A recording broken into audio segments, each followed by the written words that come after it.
Lucas 19, versículo 1.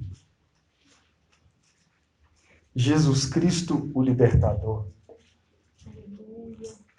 Glória a Deus. Lucas 19, nós vamos ler do 1 ao 10. A minha tradução, irmãos, é nova tradução linguagem hoje, então vai estar um pouquinho diferente. Mas tem textos que não mudam muito, esse eu acredito que é um deles. Então vai estar um pouco diferente. Diz assim, versículo 1. Jesus entrou em Jericó e estava atravessando a cidade. Morava ali um homem rico chamado Zaqueu, que era chefe dos cobradores de impostos. Ele estava tentando ver quem era Jesus, mas não podia por causa da multidão, pois Zaqueu era muito baixo.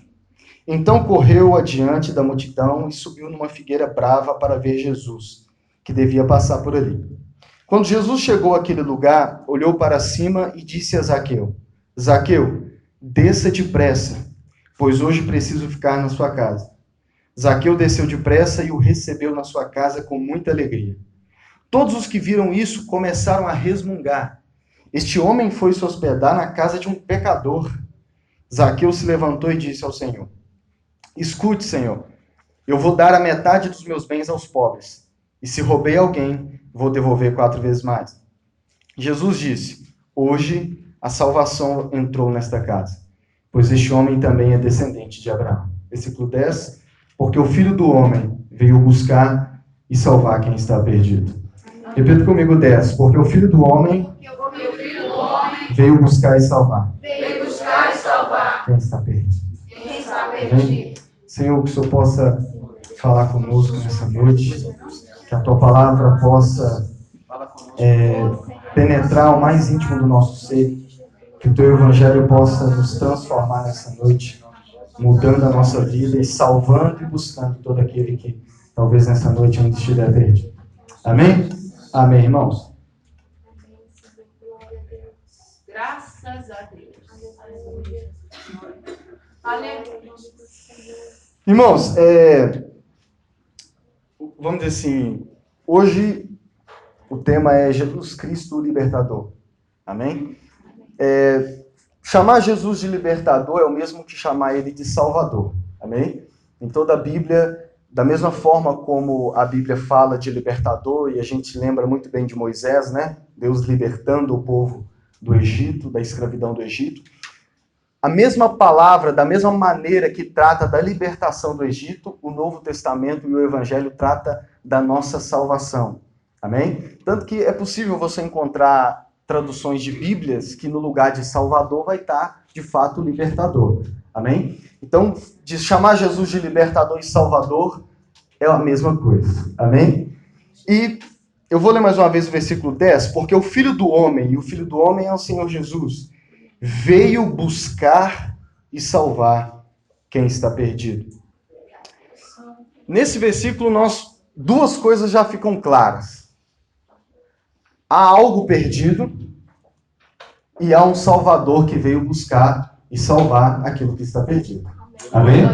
Então, duas coisas já ficam claras e é a partir daí que nós vamos ouvir a palavra do Senhor. Há algo perdido. Amém? E existe o Salvador, o Filho do Homem, que veio buscar e salvar tudo que está perdido. Amém? Então, para a gente compreender, nós vemos que Jesus disse isso. Jesus falando que a salvação entrou na casa de Zaqueu, e ele mesmo disse, porque o Filho do Homem, falando, se referindo a ele mesmo, veio buscar e salvar aquele que estava perdido. Aqui é o próprio Jesus dizendo para que ele veio. Amém? Ele disse, eu vim buscar e salvar aquele que está perdido. E nós vemos Jesus dizendo isso após o relato da história de Zaqueu, que eu acredito que a maioria conhece a história de Zaqueu. Quem conhece a história de Zaqueu? Já ouviu falar alguma vez antes? O Regis Danese popularizou muito a história depois da canção, né? Como Zaqueu, eu quero subir. Quem conhece a canção também? Ficou muito conhecida, né? É um dos louvores que até aqueles que ainda não conhecem totalmente o Senhor Jesus gostam de ouvir. Amém? Mas para que a gente possa entender um pouco da própria história de Zaqueu e entender essa declaração de Jesus, a gente precisa, vamos dizer assim, lembrar um pouco de onde essa história está está contida. A história de Zaqueu está em Lucas, no capítulo 19, e fala da salvação de um publicano, de um cobrador de imposto, que, não sei se os irmãos sabem, o publicano era aquele que cobrava imposto. E na época de Jesus, na época que o Novo Testamento foi escrito, os publicanos eram pessoas que eram odiadas. É como se fosse os políticos hoje, né? Hoje em dia virou até ofensa você chamar alguém de político, né? Política ninguém gosta, a maioria das pessoas não quer saber, que político é tudo corrupto, os que não é antes de ganhar, depois que ganha vira, não é assim que a sociedade hoje pensa? É assim, não é, irmãos? Então, para a gente entender o que era um publicano na época, é só a gente analisar os políticos hoje, né? Raramente as pessoas acreditam que existe um político justo. Até o juiz agora, que todo mundo achava que ele era o salvador da pátria, o justo, não estou dizendo se é verdade ou não, mas surgiu boatos de que ele também é corrupto. Então, o que os políticos são hoje no Brasil aqui, e acredito que na maior parte do mundo, os publicanos, os cobradores de impostos, eram na época de Jesus. Amém? Então, era um povo, eu já ouvi falar, não sei até que ponto é verdade, que nem os mendigos aceitavam esmola de quem era publicano, porque eram pessoas odiadas mesmo. Amém? E aqui nós vemos Zaqueu, um homem desse, que não era só apenas publicano, mas era o chefe. Era o chefe. É como se fosse, vamos dizer, o presidente, né? Ele era o chefe daquela turma, daquela corja, vamos dizer assim, né? Que ninguém gostava. Quem está entendendo diz amém. Mas ele se converte. Jesus, no versículo 9 e 10, diz que a salvação entrou na casa daquele homem. E aí Jesus então diz, porque o Filho do Homem veio buscar e salvar o que estava perdido. Mas que a gente possa compreender um pouco essa declaração, a gente precisa pensar um pouco sobre quem é que está perdido. Eu disse sobre duas coisas, que existe algo perdido e existe um Salvador. A primeira coisa, se Jesus disse que veio buscar e salvar aquilo que estava perdido, o que é que estava perdido? Pergunta para quem está do seu lado, o que é que estava perdido? Bom, a resposta mais simples, vamos dizer assim, ele disse isso após um homem publicano, pecador, ter entrado na casa dele a salvação. Então nós sabemos por várias as outras, pelo resto das escrituras, que o que estava perdido, de uma forma bem simples, é toda a humanidade. Diga para quem está do seu lado, toda a humanidade estava perdida. Toda a humanidade estava perdida. Romanos 3:23 diz que todos pecaram e destituídos estão da glória. Romanos diz, e o Antigo Testamento também diz, que não há um justo sequer. Fala com quem está do seu lado, você é muito bonzinho, mas não há um justo sequer. Não há um justo sequer. A Bíblia diz que Deus olhou do céu procurando uma pessoa e ele não achou. Amém? Então, irmãos, nós precisamos entender o que é que estava perdido. A resposta mais simples é dizer o quê? Toda a humanidade está perdida. Romanos também vai dizer que por causa do pecado de um homem, que já foi dito aqui, toda a humanidade entrou em decadência. Amém? E todos nós pecamos e destituídos estamos da glória de Deus. Então, a resposta mais óbvia aqui, quando a gente diz o que Jesus veio buscar e salvar, a resposta é todos aqueles que estavam perdidos. E quantas pessoas estão perdidas? 90% da população? Não. Todos estão perdidos. Romanos diz que não há um justo sequer. Todos nós estamos perdidos. Toda a humanidade, por mais justo que seja, e na verdade a Bíblia nem diz que há um justo, mas todos nós estamos perdidos. Amém? Agora, para a gente entender um pouco desse relato e do peso que é essa declaração, todos estão perdidos. Mas, estudando principalmente o livro de Lucas, ele mantém um padrão. Se você estudar esse relato de Zaqueu, não é a única história que a Bíblia relata de um pecador encontrando a salvação.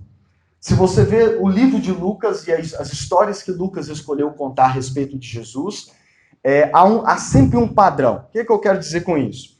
Há sempre dois grupos de pessoas. Se você ler todos os evangelhos, isso está nos outros também. Eu vou usar Lucas, porque a história de Zaqueu está em Lucas. Todos os evangelhos mostram que Jesus sempre estava cercado de dois grupos de pessoas. Quantos grupos de pessoas? 2. Jesus sempre estava cercado por dois grupos de pessoas. De um lado estava o grupo dos pecadores E na época os fariseus, os religiosos, chamavam todos aqueles que não eram obedientes, que não eram religiosos, todos aqueles que não frequentavam a sinagoga todo sábado, todos aqueles que não buscavam seguir os 10 mandamentos, os fariseus, os religiosos da época chamavam de pecadores. Então, quando a Bíblia diz pecador, está incluindo todo tipo de pecador, independente do tipo de pecado, engloba nesse grupo de pecadores. E ao lado de Jesus sempre tinha um grupo que os religiosos olhavam e diziam assim, está lá o grupo dos pecadores. Sempre Jesus estava cercado desses dois grupos de pessoas. Por exemplo, em Lucas capítulo 5, quando Mateus se converte, que era outro coletor de impostos, outro cobrador de imposto, quando ele se converte, a Bíblia diz, Lucas 5 diz, que Mateus deu uma festa, Mateus deu um jantar para Jesus na casa dele. E ele não chamou só Jesus e os seus discípulos, ele também chamou vários dos seus amigos pecadores e publicanos. Mateus tinha se convertido, mas os amigos dele ainda não. Então, qual a ideia que ele teve? Eu vou dar um jantar, vou chamar meus amigos que ainda estão perdidos, que ainda não conhecem Jesus, vou chamar Jesus e os discípulos dele. Vou pôr todo mundo na mesma festa e vamos ver o que dá. E a gente sabe que dá a salvação. Amém? Dá a salvação. Mas a Bíblia diz que no meio dessa festa, enquanto a festa rolava, o jantar rolava, a Bíblia diz que o outro grupo que sempre cercava Jesus, que era um grupo dos religiosos, os fariseus, os mestres da lei que sempre estavam ao redor de Jesus ali. Eles começaram a dizer o que a respeito de Jesus vendo aquela festa? Esse homem come com pecadores e publicanos. E o que eles falavam, o que eles estavam, vamos dizer assim, reclamando de Jesus. Se você já leu os evangelhos, ou se você lê, você vai ver que sempre os fariseus, os religiosos, estavam acusando Jesus. Estavam tentando fazer uma pegadinha para fazer ele cair. E uma das coisas principais que eles acusavam ele é principalmente por causa do jeito que Jesus, da maneira como Jesus tratava os pecadores. Jesus não isolava eles, Jesus ia até eles. Jesus raramente, ele frequentava a sinagoga, mas era para ensinar, era para pregar o evangelho, como o Vitor disse, como o presbítero Vitor disse. Mas Jesus também gostava de andar com os pecadores. Parece que ele procurava os pecadores e também os pecadores eram atraídos até Jesus. Os pecadores sempre foram atraídos até Jesus. E aí, os pecadores ouviam Jesus atenciosamente. Um dia, Jesus virou para os religiosos e disse assim, vocês não entram no céu e também não deixam ninguém entrar. Um outro dia, ele disse assim para eles, vocês não entram.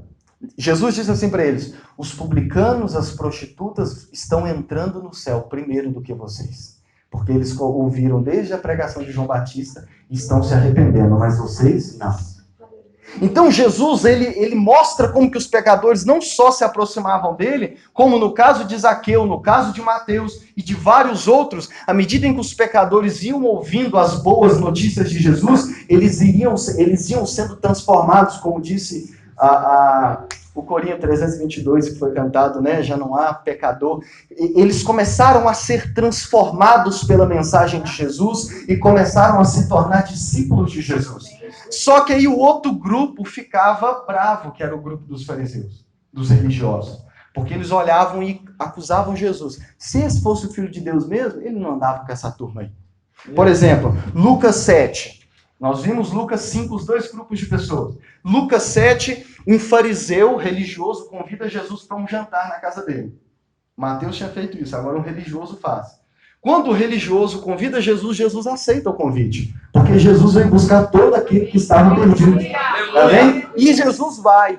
A Bíblia diz que, nós não sabemos como que ela fez, mas entrou uma mulher naquele jantar, começou a chorar aos pés de Jesus, lavar os pés dele. Quem lembra dessa história? Começou a com as lágrimas, molhar o pé de Jesus, a beijar o pé dele, secar com o cabelo. E a Bíblia diz em Lucas 7 que o religioso, Simão, começou a olhar e dizer assim, se esse homem fosse profeta mesmo, ele saberia que mulher é essa. Porque a Bíblia diz que ela era uma pecadora. Algumas traduções dizem que ela era uma mulher de má fama. A Bíblia não diz, eu não me lembro agora, mas não sei, mas talvez ela seria uma prostituta, vamos dizer assim.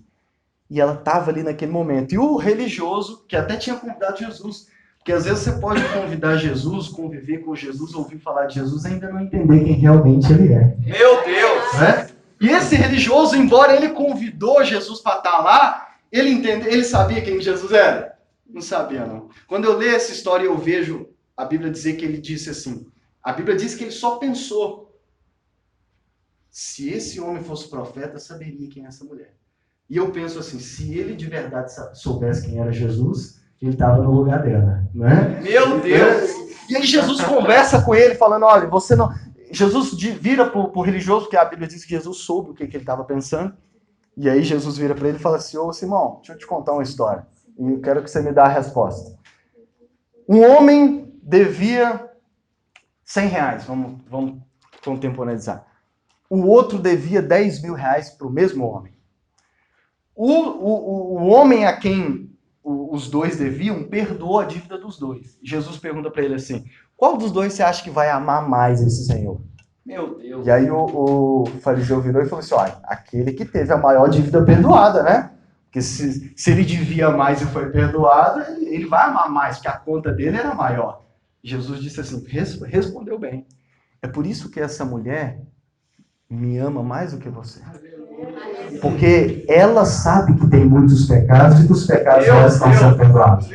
Mas você está aí achando que os seus pecados são o quê? Pequenininho. Jesus revelou ali que ele estava naquela pose, ele não fez nada. Jesus revela que era costume naquela época, quando a visita entrasse, por ser muito empoeirada, eles lavar os pés, o anfitrião lavar os pés. E Jesus diz, eu cheguei e você não lavou os meus pés. Isso era um costume, irmão, que, vamos dizer assim, não era... Os anfitriões não lavavam os pés das pessoas e ungiam a cabeça só de visita importante. O vereador vai vir na minha casa, então eu vou... Não. Qualquer visitante, qualquer amigo que você convidasse para sua casa, o mínimo que você poderia fazer de costume era ajudar. E a Bíblia diz que esse homem, apesar de chamar Jesus para a casa dele, não fez nem isso. E Jesus disse assim, mas essa mulher, desde a hora que eu entrei, ela está chorando aos meus pés, lavando meus pés. Agora, por que ele agiu daquela maneira? Jesus revelou. Porque para ele, quando ele olhou para aquela mulher, ele falou, essa mulher é pecadora. Ela deve ter uma lista grande de pecados. Eu não, a minha é. Se ele até se achava pecador, né? Mas ele diria, a minha era pequena. Por isso que Jesus usa aquela história. Jesus diz assim, sabe por que você está agindo assim comigo? Sabe por que você não está me honrando? Sabe por que você não está aos meus pés como essa mulher está? Porque você acha que não tem pecado. Ou se você até acredita que tem pecado, você acha que eu comparo pecados aqui. Você acha que quando eu encontro dois pecadores, eu olho a lista, deixa eu ver qual que tem mais. Irmãos, detalhe, você já deve saber disso. Não existe diferença entre pecadinho e pecador. Tudo é pecado. Jesus põe na mesma lista o assassino e o mentiroso. O fofoqueiro e aquele que mata as outras pessoas. Pecado é pecado. Fala com quem está falando. Pecado é pecado. Amém? Lucas 15, por exemplo. A Bíblia diz, capítulo 15, diz que Jesus estava ensinando e estava perto dele. Versículo 1, 2 e 3. Estava perto deles. Publicanos, pecadores, de todos os tipos, pessoas de má fama, como diz algumas traduções. E os religiosos. E a Bíblia diz que, de novo, os religiosos estavam assim, lá. Está sentando e comendo com o pecador. Por que ele fica andando com essa turma? Aí a Bíblia diz assim, então, Jesus contou esta parábola. Jesus estava ensinando os pecadores e os fariseus chegou de novo e começou a acusar ele lá. Se fosse filho de Deus mesmo, se fosse o que ele está falando que é, se fosse santo mesmo, não estava com essa gente aí, ó. Porque essa raleia a gente nem anda com eles, né? Se chegar na porta da igreja, nós nem recebemos, nós não deixamos entrar na sinagoga. Né? Vamos construir uma ala, mas essa gente não é nem digna. E aí a Bíblia diz que, ouvindo a acusação deles, o murmúrio deles, Jesus contou 3 histórias. A da ovelha perdida, a da dracma perdida. Quantos já ouviram essas 2 histórias? E a terceira em Lucas 15, que é a do filho pródigo, que nós conhecemos como filho pródigo. E nós, quando lemos essa história, a gente foca muito no filho mais novo, aquele que saiu de casa, viveu do jeito que queria, fez, né, gastou com prostituta. A gente só sabe que ele gastou com prostituta porque o irmão contou, né? O irmão contou, mas o pai gastou com prostituta. E a gente foca nesse filho. E a gente diz para as pessoas, olha, não importa o que você fez, se você voltar para a casa do pai, o pai vai te perdoar. E é verdade, sim ou não? Mas deixa eu te dizer, ali Jesus não estava apenas falando do mais novo. A história do filho perdido termina com Jesus falando do mais velho. Que quando o mais novo é salvo, é encontrado, né? O pai diz, o meu filho estava perdido e foi encontrado. Jesus diz que o irmão mais velho vindo, o irmão mais velho ficou bravo com o pai. Ele não quis entrar na festa. Quando o pai saiu para convidar ele para entrar, ele ficou bravo com o pai. E olha para você ver, talvez a gente diz assim, o mais novo desrespeitou o pai, porque pediu herança antes de chegar a hora. E naquela época era quase desejar que o pai morresse. Eu não aguento mais esperar para você morrer para me pegar meu dinheiro. Morre de uma vez ou me dá minha parte. Então a gente fala, esse filho mais novo desrespeitou. Mas quando o filho mais velho se recusa a entrar na festa em comemoração, ele também estava desrespeitando o pai. Quando o pai chega na maior graça, a mesma graça que foi para o filho mais novo, saiu para o filho mais velho. Quando a graça vai até o filho mais velho, e o pai começa a falar, filho, a gente tinha que comemorar, A Bíblia diz que o filho mais velho ficou bravo com o pai e falou assim, esse teu filho, parece até jovem do século XXI falando com os pais, né? Seu filho aí, esse seu irmão aí, né? E deixa eu te ajudar a entender, também era uma forma desrespeitosa de tratar o pai. Então ele se recusou a entrar na festa, ainda ficou bravo com o pai, porque o pai foi gracioso para com o filho. E Jesus termina a história dizendo que o filho não entrou na festa. Então deixa eu te ajudar a entender. Tinha 2 grupos de pessoas ao lado de Jesus. Quem está entendendo também. E em toda a história, em todos os evangelhos, você repara agora, lê os evangelhos de novo e repara. Sempre vai ter esses 2 grupos, religioso e os pecadores. Sempre esses 2 grupinhos seguindo Jesus. Sempre esses 2 grupinhos seguindo Jesus. E aqui, em Lucas 15, estavam os 2 grupos de novo. Os pecadores recebendo a boa notícia de Jesus e os religiosos ficando bravos, se achando melhor, julgando Jesus porque ele andava com os pecadores. Jesus então conta a parábola dos 2 filhos. A parábola dos 2 filhos, o mais novo representava aquele filho, aquelas pessoas de má fama, pecadores. Os filhos mais novos representam todos nós que queremos viver a nossa vida do jeito que a gente quer, para onde aponta o nosso nariz.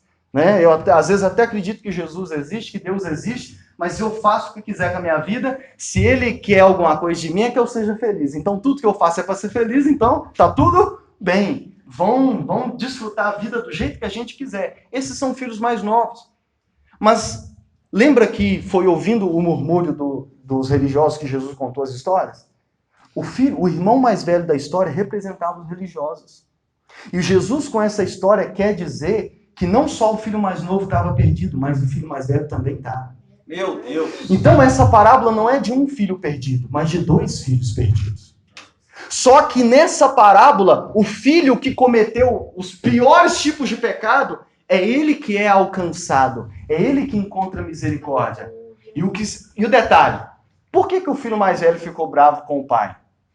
Ele revela, ele diz assim, eu tenho te obedecido, nunca fiz nada para te desobedecer. Eu cheguei atrasado porque eu estava fazendo hora extra lá caçando. E o senhor nunca me deu nenhum cabrito. Por isso que eu estou bravo com o senhor. Não acho isso justo. Eu fico aqui, obedeço, faço tudo certinho. Esse filho sai para lá, vive do jeito que quer, quando ele volta o senhor recebe ele. Eu não aceito isso. Entenda como que essa era a postura dos religiosos.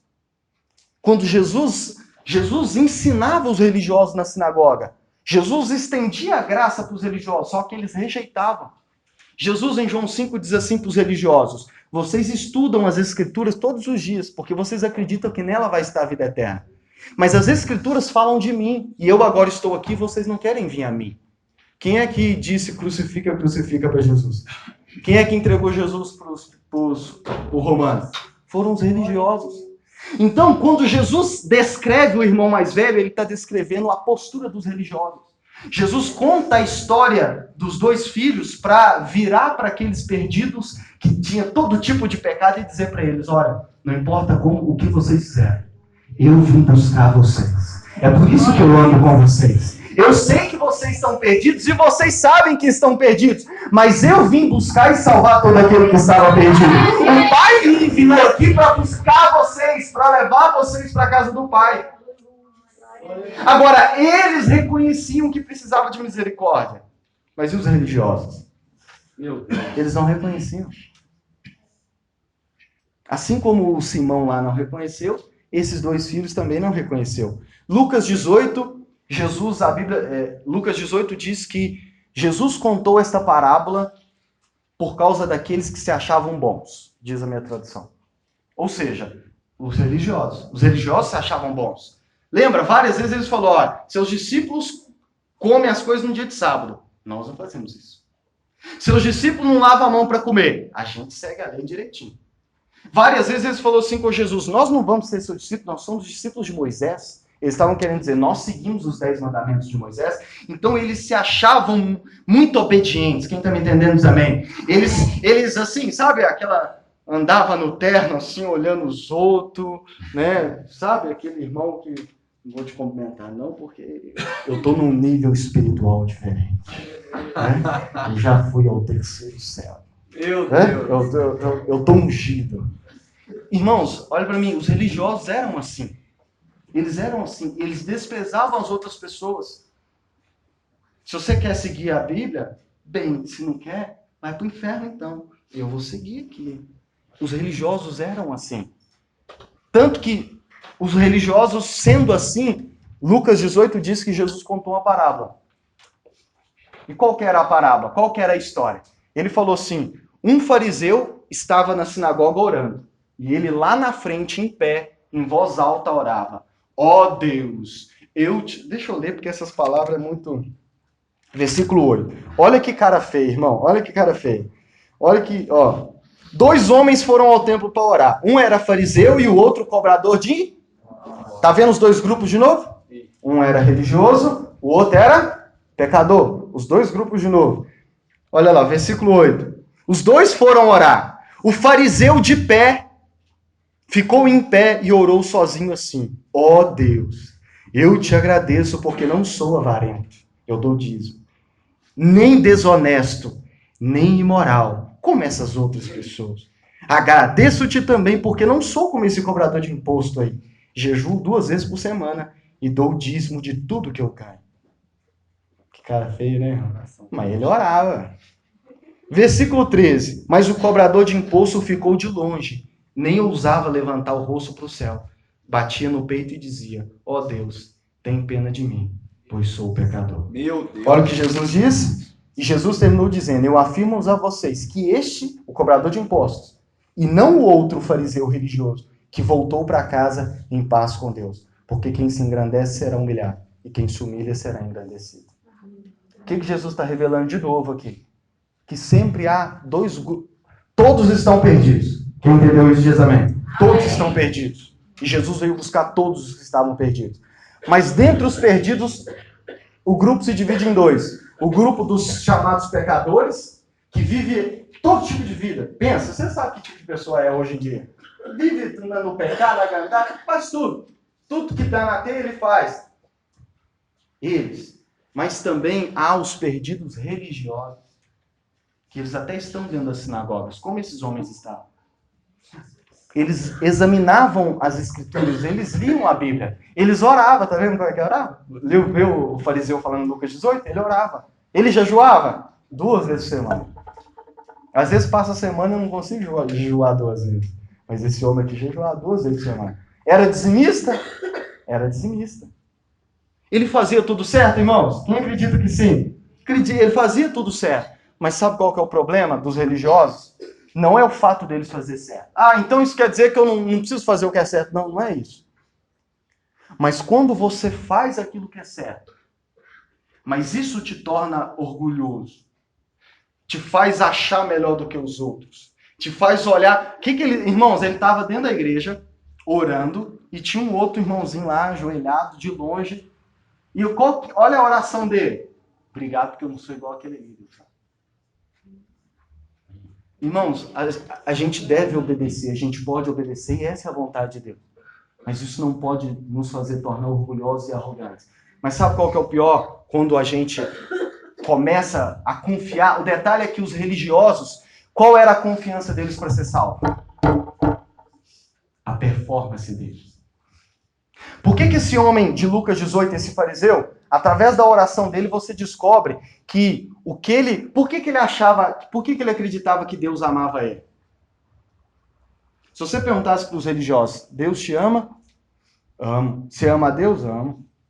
Só que eles achavam que Deus amava eles porque eles eram o quê? Fazia tudo certinho. O que o filho mais velho disse pro pai? Eu tenho feito tudo, tenho te obedecido. Olha que filho exemplar que eu sou. Olha que crente exemplar que eu sou. O senhor não me dá nenhum cabrito? Deixa eu te perguntar, o filho mais velho amava o pai? O mais novo a gente tá na cara que não amava. Quis pegar tudo e ir embora. E o mais velho amava? Pastor, mas ele ficou em casa. Mas aqui ele está revelando. O que ele queria com toda a obediência dele? Um cabrito. Queria bênção, queria vitória, queria prosperidade. Qual era a motivação dele para obedecer? Receber as coisas do pai. Qual era a motivação dos religiosos para obedecer? Eles serem salvos pela sua própria justiça. Por isso que Paulo, em Filipenses 3, que também era um religioso bruto, né? De tão religioso que ele era, ele perseguiu a igreja. Em Filipenses 3 ele diz assim, agora eu não quero ser encontrado com justiça própria. Em Gálatas 2 ele diz assim, antes eu confiava em toda a minha performance religiosa, mas agora tudo aquilo que era a minha confiança, era eu obedecer tudo certinho, eu agora considero como esterco, diz ele em Filipenses. Tudo isso para mim já não tem valor. Por quê?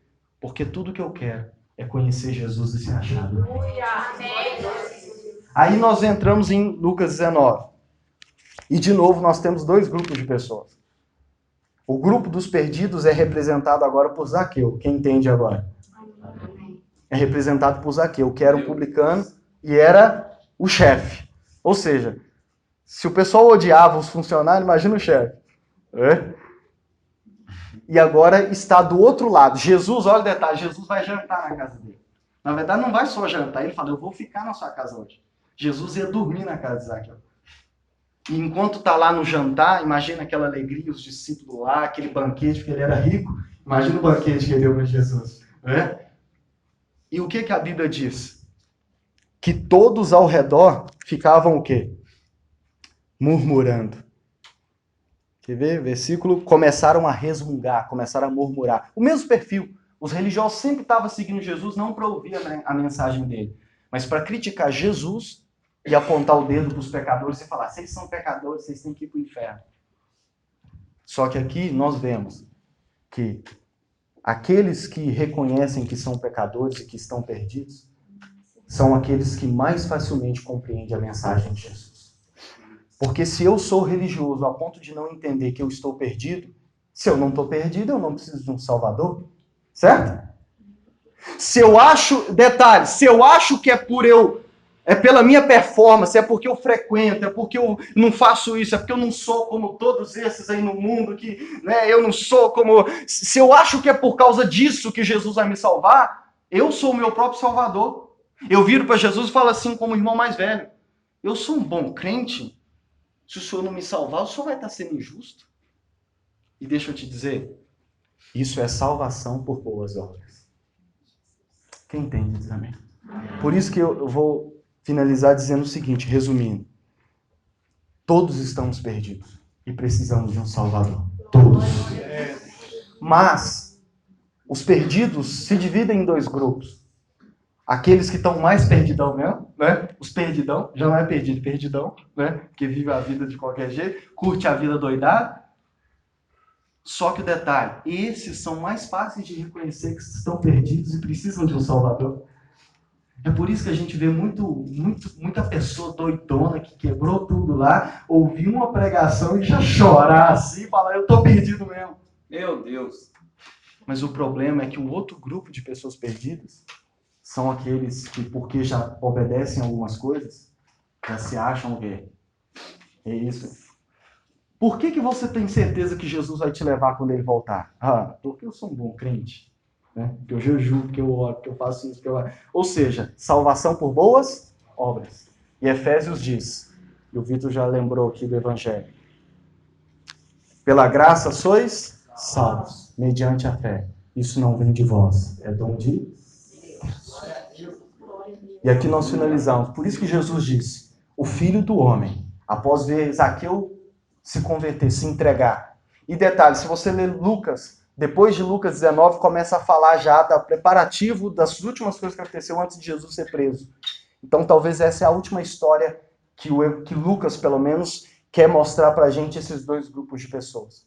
E aqui fecha com chave de ouro. É por isso que Jesus diz, porque o Filho do Homem, eu vim buscar e salvar todo aquele que está perdido. Então quem é que reconhece que precisa de um Salvador? Primeiro aquele que reconhece que é pecador. Pastor, isso quer dizer que a gente não precisa obedecer, irmãos? Por qual motivo você obedece? Se eu não obedecer, ele não vai me dar a bênção, a vitória. Boas obras. Se eu não obedecer, ele não vai me amar. Boas obras, porque a Bíblia diz que ele nos amou primeiro quando ainda éramos pecadores. O Vitor lembrou o versículo aqui. Então Deus não nos ama porque nós obedecemos. Ele nos amou antes mesmo da gente obedecer. Na verdade, todo o Novo Testamento, quando vai falar de obediência, sempre inclui a palavra amor no meio. Se você ler a primeira carta de João, você vai ver mandamentos, amor. Nós devemos obedecer sim, que isso fique bem claro. Mas não para a gente ser salvo, não para a gente merecer ser salvo. Eu sou tão bacana que Jesus não vai deixar eu de fora. Você acha que ele ia deixar um crente como eu de fora? Irmãos, o que nos motiva a obedecer e o que deve nos motivar a obedecer é o amor que ele já demonstrou por nós. Então eu não obedeço para ser amado e nem para ser salvo. Ele me amou, me salvou pelo sacrifício de Jesus, que foi aquele que ele enviou para buscar e salvar todo que estava perdido. Quando nós, o Vitor lembrou bem, quando nós nem pensávamos nele, o Vitor lembrou bem, se Deus fosse esperar a gente ir até ele ia estar lá esperando até agora. Quem é sincero o suficiente para dizer? É por isso que da mesma forma que o pai foi até o filho mais novo, ele foi até o filho mais velho. Ele veio até nós. Ele nos salvou. Então que a gente possa entender que nós estamos perdidos. Precisamos de um Salvador. E quem é que vai ser salvo? Todo aquele que confiar no Salvador e não em si próprio. Pastor, então onde fica a obediência? Motivada pelo amor, não pela salvação. Quem entende disso? Fique de pé, vamos orar. Agradecer ao Senhor. Deixa eu finalizar com Timóteo, que eu gosto muito. 1 Timóteo 1,15. Se você quiser abrir rapidinho, pode ser de pé mesmo. 1 Timóteo, capítulo 1. Na verdade, eu vou ler o 14, 15, 16 e 17. Diz assim, o apóstolo Paulo dizendo, e lembra que ele era um religioso. Ele diz em Gálatas que ele era dos religiosos, ele era o cara. Ele diz em Gálatas, ninguém me superava no que dizia respeito a obedecer à lei. Olha o que ele diz agora. Versículo 14. E o nosso Senhor derramou a sua imensa graça sobre mim e me deu a fé e o amor que temos por estarmos unidos com Cristo Jesus. O ensinamento verdadeiro e que deve ser crido, e esse é o Evangelho, e aceito de todo o coração é este. Cristo Jesus veio ao mundo para salvar os pecadores, dos quais eu sou o... Por isso que Jesus disse que aquele publicano que orava assim, apenas isso, ó Deus, tenha misericórdia de mim, pois eu sou pecador. Jesus disse, ele foi em paz para casa com Deus. Porque ele sabe que depende da minha graça e da minha misericórdia. Ele sabe que tudo que ele é porque eu o amei, é porque eu opero nele. Como disse a canção, até não sei como que acontece, se puder louvar eu de novo, aquela da graça. Versículo 16. Mas foi por esse motivo que Deus teve misericórdia de mim. Por qual motivo? Porque eu sou o pecador. Para que Cristo Jesus pudesse mostrar toda a sua paciência comigo. E isso ficará como exemplo para todos os que no futuro, e isso é para todos nós que estamos nessa noite. A vida de Paulo, como pecador, deve ser um exemplo para nós. Vão crer nele e receber a vida eterna. Ao Rei eterno e imortal, invisível, o único Deus. A ele sejam dadas a honra e a glória para todos sempre. Amém. Curva sua cabeça.